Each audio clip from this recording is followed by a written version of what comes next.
Welcome to Data Brew by Databricks with Denny and Brooke. This series allows us to explore various topics in the data and AI community. Whether we're talking about data engineering or data science, we will interview subject matter experts to dive deeper into these topics. And while we're at it, we'll be enjoying our morning brew. My name is Denny Lee, and I'm a developer advocate here at Databricks. And I'm Brooke Wenig, Machine Learning Practice Lead at Databricks. In this session, we will discuss the engineering journey from building data lakes to what is now Delta Lake with Michael Armbrust, Spark PMC member and engineering lead for both structured streaming and Delta Lake at Databricks. So Michael, how about we kick off the session with just a quick introduction of yourself and how you got into the field of big data? Yeah, so I've been working on data for almost a decade now. I did database things for my PhD. I spent a little bit of time at Google, and I joined Databricks about 6 years ago to help write the first version of Spark SQL and then structured streaming, and I'm now still the tech lead for structured streaming in Delta Lake. So what made you join Databricks? What in particular was interesting about the big data projects that Databricks is working on? Yeah, so back when I joined Databricks, I was coming from Google. I was doing kind of a postdoc there, which is this weird position where you're a full-time engineer, but you're only actually going to be there for 2 years. And the idea is after that, they're going to send you back to academia. And so while I was at Google, I was working on this project where the thesis was, can we build a composable optimizer where it's easy for many people to extend the optimizer rather than it being one giant monolithic program? And so we had built this really cool prototype, and I was ready to take this to the next level. And I thought Apache Spark was the right place to do that. And so I was actually on vacation with Ali, our CEO, and a bunch of friends from grad school. And he convinced me that, Databricks was the place to kind of see this vision through to the end. And that is what eventually became Catalyst and Spark SQL. Do you mind if I ask where you all went on vacation? Oh, we were in Hawaii. It was for another one of the co-founders of Databricks, Andy Konwinski's 30th birthday. So I think we need our next retreat in Hawaii, but since we're all in quarantine, we're all just going to be enjoying this from our homes. Next question for you, Michael. How did you conceive the idea of Delta Lake? What were some of the ideas that led to the evolution of Delta Lake, and maybe what were some of the shortcomings of Spark that led to that evolution? Yeah, so Delta Lake came from years and years of watching people struggle to use Spark in the cloud.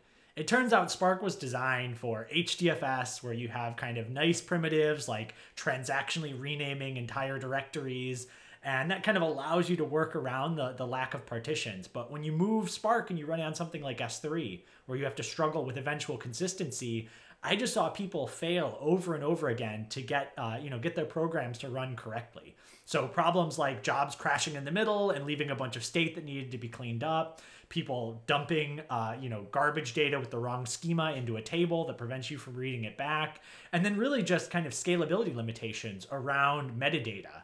I think even things like listing files on S3 can be significantly slower than HDFS.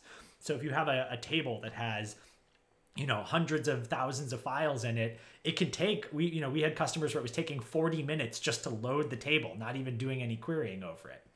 And so, after seeing this for many years and kind of collecting all of these different problems through our support process, we've been talking about building a scalable transaction log as kind of a cool abstraction. And, then the way Delta actually came to be was I was at a Spark Summit, talking with one of our largest customers, and they had this pretty crazy idea where they wanted to be able to ingest petabytes of data per week, trillions of records per day into a table that would be available to be queried in real time. And I knew at the time that we wouldn't be able to handle it, with our current architecture, but I was pretty sure that this idea of a scalable transaction log would allow us to do it. And so, from that moment, we actually kind of went straight back and started working on it. And, 6 months later, had a real prototype that was actually running in their production. So then how has your experience as a Spark PMC member help you make those contributions into Delta Lake? And for that matter, maybe let's focus a little bit about the making streaming first class for that matter. Yeah, so, I think if you looking at streaming and Delta and how they're related, it kind of turned out that one of the things we saw over and over again that people were trying to do with structured streaming was read data in from a variety of sources and then write it out as Parquet onto S3 or ADLS. And so Delta was kind of a natural fit there. And if you look at the first version of the streaming file sync in Apache Spark, it actually looks quite a bit like Delta. It has the same idea that you write out Parquet files, and then you have a log that tells you at each version of the table which of those files are actually valid. However, the streaming file sync is quite a bit simpler. It doesn't have any support for concurrency. You can have only a single writer writing to a table. It kind of had support for removing things, but we never actually fleshed that all the way out. And so Delta really kind of took that architecture and really finished it. It brought it to the next level by coming up with a full protocol for doing full ACID transactions, on this log. And so, I think really our experiences with Delta were pretty informed by this. And then also, knowing all of the right places to plug into Spark. I think we started by plugging in with data source v1, and then Delta became one of the main motivating use cases to finish data source v2. So, not just Delta, but really any data source could plug into Spark and leverage all the power of that execution engine. So given all the benefits that Delta provides to Spark, why isn't Delta built into Spark? That's a good question. I think, as the Spark project has grown, we kind of made this conscious decision a couple of years ago to avoid having it become the kitchen sink of everything. I think how the Hadoop project turned out, where everything started being tossed into the Hadoop umbrella, and then they started to split out a bunch of projects from it. I think it makes it harder to maintain. I think it means, you end up going a very long time without releases and things like that. And so we made this conscious effort to make Spark really the core of data processing and have APIs for other systems to plug into it. We want there to be a rich ecosystem around Spark, but we don't want to kind of inflict our will on the Spark community. So I think really having a powerful plugin architecture is it's a better choice for the community than just shoving everything into the main projects. Delta is a relatively young project, so we actually do releases significantly more often than Spark does. And I think that's a nice thing about having this decoupling. So then what aspects of Delta are most exciting to you? Talk a little bit about the roadmap from your perspective. Yeah, so I think if you look at the early days of Delta, it was all about scalability, transactional metadata, and things like that. As we move forward, it's really about taking the power of Delta and the power of Spark and bringing it to a new audience. So I think Delta made it easy for data engineers to run real production pipelines that were up 24/7 and had low latency. However, I think still there's a pretty big gap from writing a SQL query to running a production ETL pipeline. And so, we're really taking Delta as we want to kind of take this idea and make it possible for anybody to take advantage of it. And so I think you'll be seeing some really cool things in the pipeline space, also in the ability to ingest data into Delta without having to write any code through the autoloader stuff that we're doing in Databricks. So it's really building around the Delta ecosystem to make it possible for everybody to take advantage of it. So taking a step back, why is the project named Delta Lake? What were some of the names that you were considering? Does the word Delta have any impact? Yeah, so it was naming is hard, and Delta actually, the first version of it, when I opened that pull request after Spark Summit, we actually started by naming the project Tahoe. So I don't know if everyone around the world is familiar, but there's a pretty large lake in California called Lake Tahoe. And, it's actually so large, it has so much water in it that if you were to take this lake and spread it out over the entire state of California, the water would actually be over a foot deep, which I thought was just an absolutely crazy statistic. And so we started with this idea of a massive data lake as kind of the impetus for naming it. And we wanted something that was a little more general and not so California specific. So one day at a happy hour, we were debating different options. And, Jules, another person at Databricks, suggested this idea of Delta, and we really liked it because it actually captured a bunch of the kind of core ideas. It maintains the streaming and water metaphor. You have the river Delta as it goes into the ocean. And also, even in the early days, the log that records changes, we had actually always called it a Delta log. So it was actually a pretty natural name for the project. That's super interesting. I'm from California and I didn't even know that Lake Tahoe had that much water in it. I know, it's a big lake. Although I think we might actually be rivaling it in size now with the amount of data stored in Delta. So what were some of the most challenging aspects of building out Delta Lake? I know you had mentioned that it took 6 months to get a prototype. How much effort was it to be able to release version 0.1? Yeah, so there were a bunch of different phases of Delta. So, the first version was just a scalable transaction log with support for streaming. And that was actually pretty easy to get right. We really just took what we learned in Apache Spark and kind of built the next version of that transaction log.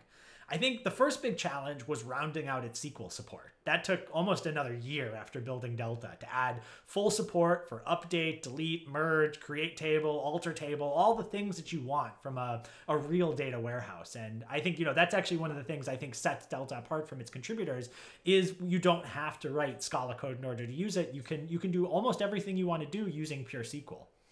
And then, I think after that, we spent a lot of time on scalability, and automatic schema migration, improving the performance of all of those operations. So it's really been quite a long journey to get to where the software is today.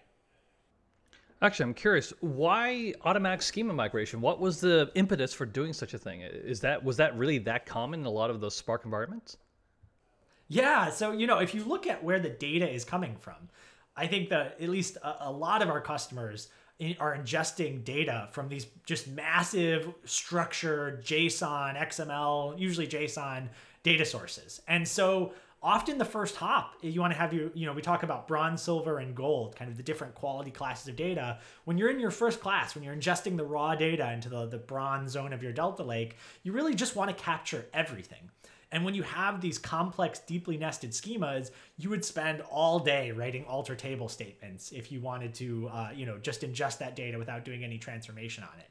And so from the early days of Delta, we had this idea that since Spark knows the schema and Spark can tell the schema to Delta, why can't Delta just automatically do the alter table statements for you? And so that was actually one of the first features we added, back in the early prototype days. And I think today it's one of the most popular features. I think the way you could tell how popular it is up until recently, we didn't have support for this in the merge into operation. And it was one of the most requested features, out of all of the different support channels and Slack and all the different places where people ask for stuff.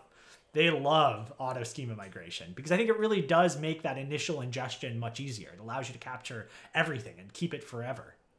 So I think you've made a very good point for why Delta is important for data engineers and data analysts, making sure that they have a central source of truth, the data is consistent, the data is up to date.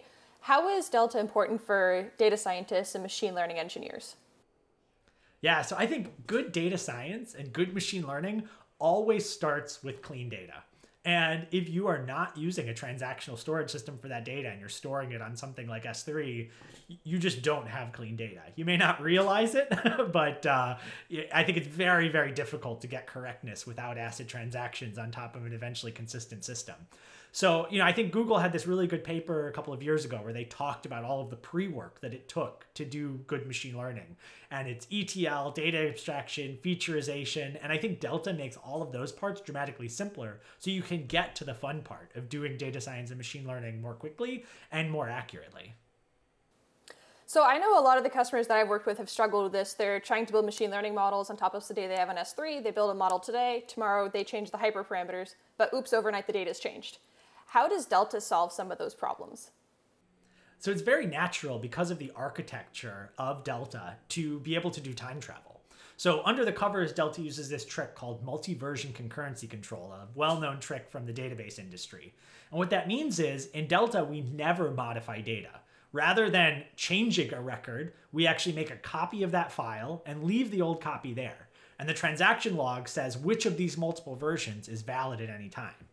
But what that means is if you want to go back and reconstruct the table as it was yesterday, all you need to do is play the transaction log up to that point and just stop early. Stop before you get to the end of the table.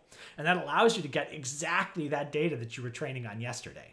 And when you connect this ability to MLflow's ability to record the inputs and other parameters into your machine learning models, it means that you can very accurately reproduce any model that you've ever trained in the past, as long as all of that data is stored in Delta. So the thing about MVCC, though, is that you've got a lot of files, right? So I guess the first question is the implication that you're going to have slow performance when you're listing all of these files, especially from cloud object stores like S3. Yeah, so that's actually No, that's okay. That's actually a common misconception. I get this question pretty often. Like, hey, my Delta table is slow. Is it listing all of the things? So Delta was actually designed such that you could query any Delta table, making only one list RPC to the file system, which is pretty weird. And you know, how do we actually do that? So there's a couple of tricks that we have under the covers. First of all, the Delta log itself is, you know, the names of the files that actually make up the Delta log are written such that they sort lexigraphically. So systems like S3 are lexigraphically partitioned in the metadata tier and then hash partitioned, so everything's just randomly spread out in the data tier. What that means is when you're listing a directory, if you order the file names correctly, you can list only part of it. You don't have to list that entire log directory. So you can say list just the end of the directory. The other trick is we have this thing called the last checkpoint file that gets you close to the end of the transaction log. So we start close to the end of the transaction log, we list just those files, and we discover where the end of the transaction log is. And then all of the other file names are stored in the transaction log itself. So one list to the log, and that's all you need to do, you know, in terms of discovering what data is in the table. The rest of it all happens in parallel across the Spark cluster when you fetch those files, and you're only fetching the ones that are actually valid at that time. So if someone's complaining that their Delta log is, their Delta table is slow, what advice do you have to diagnose and troubleshoot some of these slow queries that they're running on their Delta table? Yeah, so step number one, run describe details. Check to see how big your files are.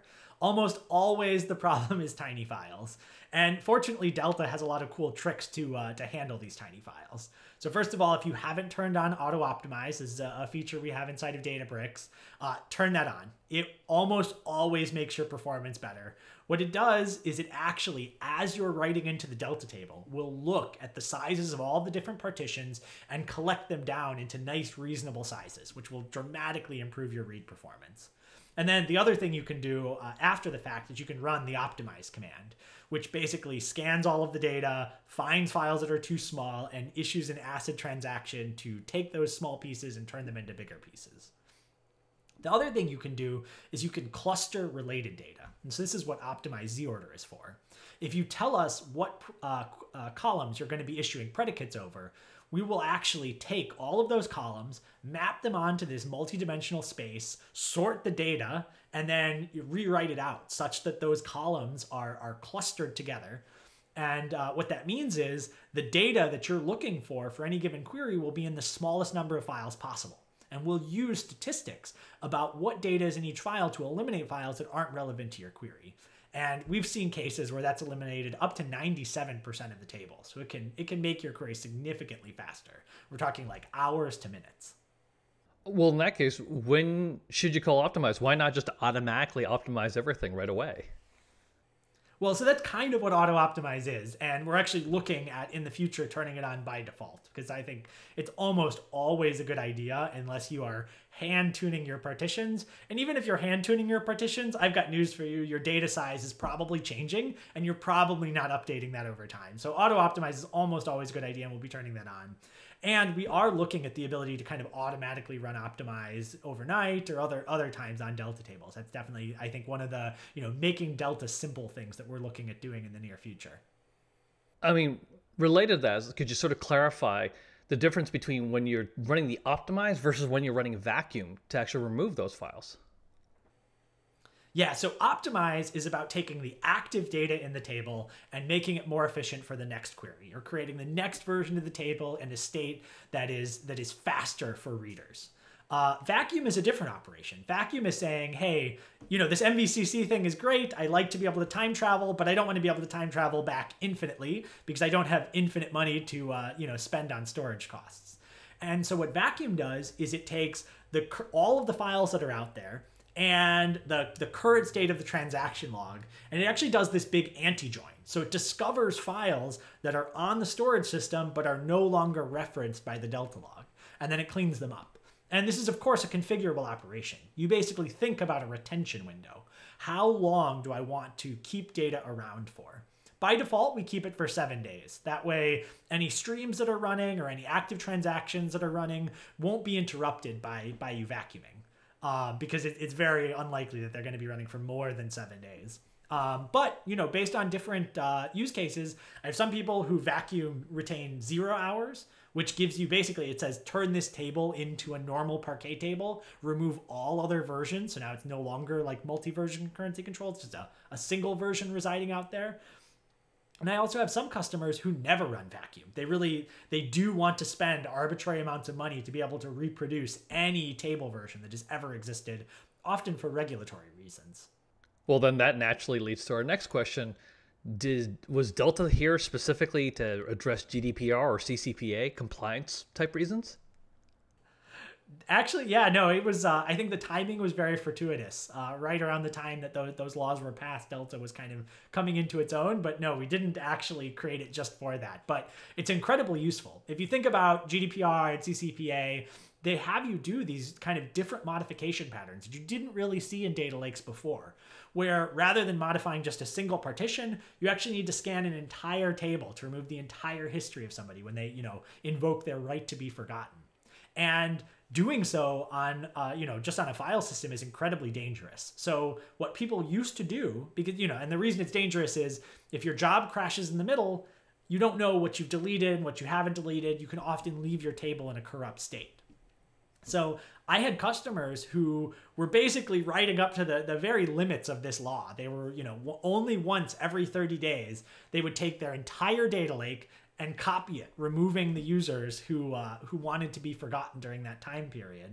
And while that works, it was pretty slow and it was incredibly costly. And so what Delta does is by bringing ACID transactions, you can now do these modifications on top of the table in a safe way. And then once the modification is complete, you vacuum, and now that person is actually gone forever. So I think the ability to run delete and merge, in a safe way over your entire Delta table really makes dealing with these regulatory requirements significantly easier. So going back a little bit to when you were talking about how you should be optimizing your Delta table, you had said you could use Z-ordering. When should you use Z-ordering versus partitioning? Yeah, that's a good question. I think in general, partitioning, the difference between Z-order and partitioning is enforced. We guarantee that for these set of files, there are only a certain set of values for, those partition columns. And it allows us to do very efficient operations because we can do things at a metadata only level. I think a good way to think about this is, I think like partitioning by date is a canonically good idea. So when you partition by date, these files will only have data from that particular date. So now when you do an operation like, select star from where, I know these files definitely have those records and I don't have to look anywhere else for it. But you can also do something like retention. You say, I want to delete all data that is older than 2 years. I don't even have to scan through those files to see if they contain these records. I know for a fact all data from those dates is there. And so we can do that delete operation as metadata only without even running a Spark job. So it ends up being significantly faster. Partitioning has limitations though, for exactly that reason that it forces data to be separate. If you partition by a column with too high a cardinality, where there's too many distinct values in that, in that column, what that's going to do is it's going to force the data into lots of tiny files. The example I always get here is when people partition by user ID. You end up with a different file for every user, and if you're a successful company, that's probably too many files for you.